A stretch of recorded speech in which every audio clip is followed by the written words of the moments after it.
Easter Island. You know the place, right? It's home to one of the most iconic and, frankly, most baffling mysteries in the world. Almost 1,000 gigantic stone statues, the Moai. For centuries, the big question has always been the same. How did an ancient society with no wheels, no cranes, no large animals, how did they move these multi-ton giants for miles across a rugged island? Well, it turns out the answer wasn't about dragging them or rolling them on logs. It was something way, way cooler. They walked. Yeah, you heard me right. What if they didn't need any of that stuff? What if the statues kind of moved themselves? I know, it sounds absolutely wild, but stick with me, because a ton of evidence now suggests the statues literally walked to their final positions. Yes, walked. I know what you're thinking. That's impossible. It sounds like something straight out of a fantasy novel. But this isn't mythology. This is a theory that's backed up by some serious archaeology, physics, and a pretty mind-blowing experiment. So the real question is, how on earth did they actually do it? Okay, so let's get into it. The idea that the Moai walked isn't just some crazy modern theory. It's actually an explanation that lines up perfectly with the islanders' own history, a story that was basically hiding in plain sight, just waiting to be rediscovered. The mechanics behind it are surprisingly simple and honestly kinda elegant. All you need is a team with ropes, working together. They'd rock the statue from side to side, and with each rock, the statue's center of gravity would propel it forward, shuffling it along in a small step. It's basically a controlled fall, over and over and over again, all guided by human hands.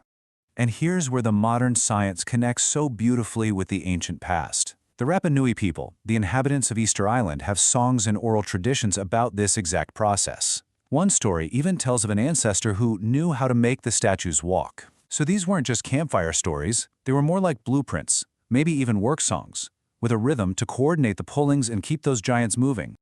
Okay, so if this theory is true, where's the actual physical proof? Well, it turns out it was there the whole time, literally carved into the stone of the statues that were abandoned along the ancient roads.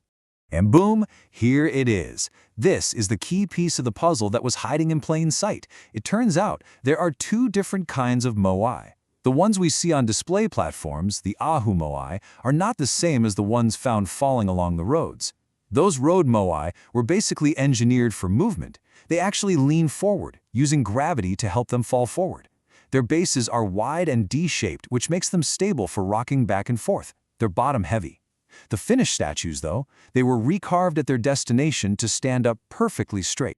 And look, this isn't just a guess from looking at them. The numbers back it up. This chart shows the hard data. The ratio between the base width and the shoulder width is consistently different. The road Moai are built like bowling pins, super stable and easy to rock. But the finished Ahu Moai, they're more top-heavy. They look great, but they would be absolutely terrible for walking. So, to wrap it all up, the road statues were basically unfinished works in progress, and they were perfectly designed for walking. They had that wide base for stability, a forward lean to help them take each step, and, this is really cool, no eye sockets. The eyes, which were believed to give the statue its spiritual power or mana, were only carved after it safely arrived at its final home.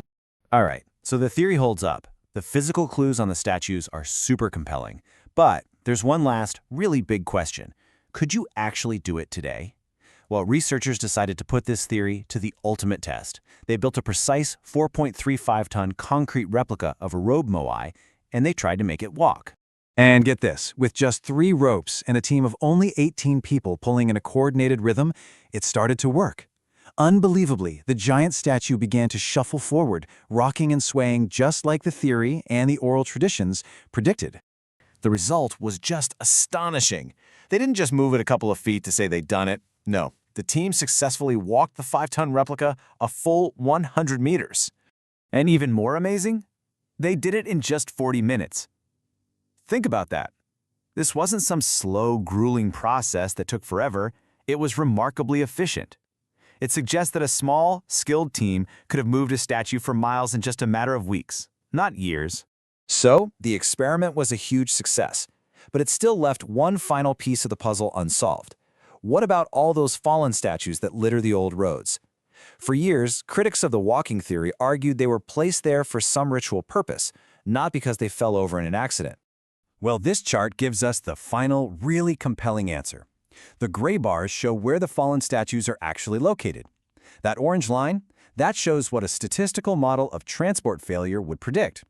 Basically, you'd expect most of the accidents to happen early on, near the quarry. And what do you see? The two patterns match almost perfectly. So, the conclusion is pretty inescapable. The placement of these fallen giants isn't random, and it's not ceremonial. It's exactly what you would expect to see from a really difficult but brilliant engineering project. More statues broke or fell near the beginning, when inexperienced teams were making mistakes, or statues with hidden flaws gave way.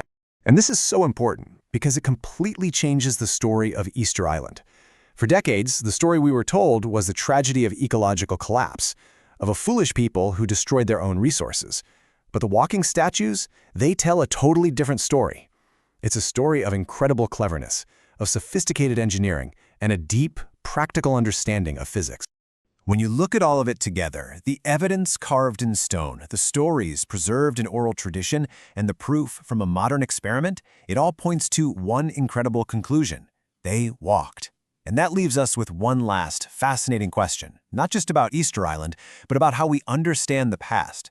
When all the evidence points to such an extraordinary claim, it really makes you wonder, why is it sometimes so hard for science to change its mind?